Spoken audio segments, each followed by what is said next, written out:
जय मसीह की। हमारे प्रभु और उद्धारकर्ता यीशु मसीह के नाम में सारे सजीव वाहिनी श्रोताओं को नमस्कार। आज के दिन हमारे ध्यान करने का विषय राजमार्ग या प्रधान मार्ग।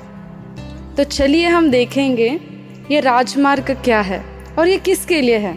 हम बहुत ही बार जब हम गांव को जाते हैं या कोई देश को जाते हैं तो हम बहुत सारे राजमार्गों को देखते रहते हैं, प्रधान मार्गों को देखते रहते हैं जहाँ केवल बड़े बड़े गाड़ियाँ ही जाते हैं। तो हम आज के दिन देखेंगे कि परमेश्वर कौन से राजमार्ग के बारे में बात कर रहा है और वो कौन सा मार्ग है, उसमें जाने वाला कौन है, उधर जाने से क्या होता है और उधर क्या क्या होती हैं, क्या क्या नहीं होती हैं, हम देखेंगे। अगर हम देख पाए यशायाह का पुस्तक 35वां अध्याय और उसके 8वें पद में इस तरीके से लिखा है, वहाँ एक सड़क अर्थात राजमार्ग होगा, उसका नाम पवित्र मार्ग होगा, कोई अशुद्ध जन उस पर से ना चलने पाएगा, वह तो उन्हीं के लिए रहेगा। और उस मार्ग पर जो चलेंगे वह चाहे मूर्ख भी हो तो भी कभी ना भटकेंगे। वहाँ सिम ना होगा और कोई हिंसक जंतु उस पर ना चढ़ेगा, ना वहाँ पाया जाएगा, परंतु छुड़ाए हुए उस पर नित चलेंगे।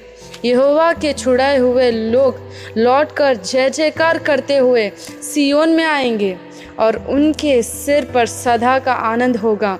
वे हर्ष और आनंद पाएंगे और शोक और लंबी सांस का लेना जाता रहेगा। तो देखिए परमेश्वर क्या बोलना चाहता है हमारे लिए। जो भी मसीह के ऊपर विश्वास करता है सभी परमेश्वर के छुड़ाए हुए लोग हैं, हम सभी उद्धार प्राप्त किए हुए लोग हैं। तो हमारे लिए परमेश्वर ने एक अच्छा राजमार्ग बनाया है। परमेश्वर ने आज के दिन आपके पड़ोस लोग, आपके अपने लोग ही आपके लिए कुछ अच्छा नहीं कर पा रहे होंगे, पर आप निराश ना होइए, क्योंकि आपका परमेश्वर, दयालु परमेश्वर, महान परमेश्वर आपके लिए एक राजमार्ग बनाया हुआ है। अगर आप उद्धार प्राप्त करने के बाद भी अगर आपको लगता है कि मुझ में कोई सामर्थ्य नहीं है, तो हम देखेंगे उसके 8वें पद के दूसरे भाग में इस तरीके से लिखा है, कोई अशुद्ध जन उस पर से ना चलने पाएगा, वह तो उन्हीं के लिए रहेगा। और उस मार्ग में जो चलेंगे वह चाहे मूर्ख भी हो तो भी ना भटकेंगे। तो इधर अशुद्ध कौन है, मूर्ख कौन है? अशुद्ध वो लोग हैं जो परमेश्वर के हाथ से नहीं छुड़ाए गए, जो परमेश्वर के ऊपर विश्वास नहीं करते। जो लोग परमेश्वर के नहीं हैं तो वो अशुद्ध वो जन है। और ये मूर्ख कौन है? हम। अगर हम कई बार परमेश्वर में रहने के बाद भी, मसीह के होने के बाद भी हम मूर्खता में रहते हैं। कैसे मूर्खता में रहते हैं? उसके वचनों के ऊपर भरोसा नहीं कर पाते। परमेश्वर के ज्ञान के अलावा दूसरा कोई भी ज्ञान वो मूर्खता के समान ही है।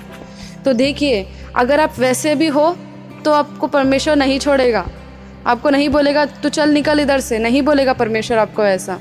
परमेश्वर आपको भटकने भी नहीं देगा, क्योंकि परमेश्वर जो कमज़ोर हैं परमेश्वर उनको बलवंत बनाने के लिए तैयार है। और परमेश्वर बोल रहा है तू कमज़ोर है, तूने मेरे ऊपर विश्वास किया, तो तेरे कमज़ोरी को मैं सामर्थ्य में बदल दूंगा, मैं तेरे कमज़ोरी को चमत्कार में बदल दूंगा करके बोल रहा है।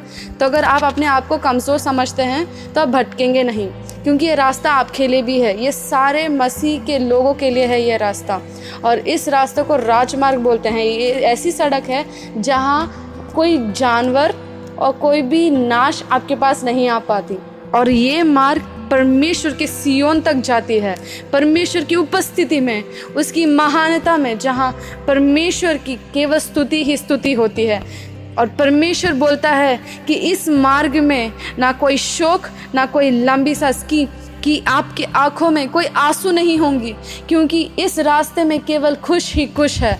तो आज के दिन परमेश्वर ने आपको इतना बड़ा भविष्य दिया है, परमेश्वर ने आपको इतना अच्छा मार्ग पर रखा है, तो अब किस वजह से आप दुख हैं? क्या आप स्तुति नहीं करेंगे इस परमेश्वर की? क्या आप आराधना नहीं करेंगे इस परमेश्वर की जिसने आपके लिए इतना अच्छा भविष्य रखा है और जो बोलता है कि ये राजमार्ग मैंने तेरे लिए बनाया है, केवल तू जा पाएगा इस मार्ग में। आप इस मार्ग में हो, अभी आपको कोई भी कुछ भी नाश नहीं होगा, परमेश्वर आपके साथ है। परमेश्वर इस वचन को आशीष देकर आप सभी को परमेश्वर के वचनों से, उसकी आत्मा से, उसकी आनंद से, उसकी स्तुति से भरे। आमीन।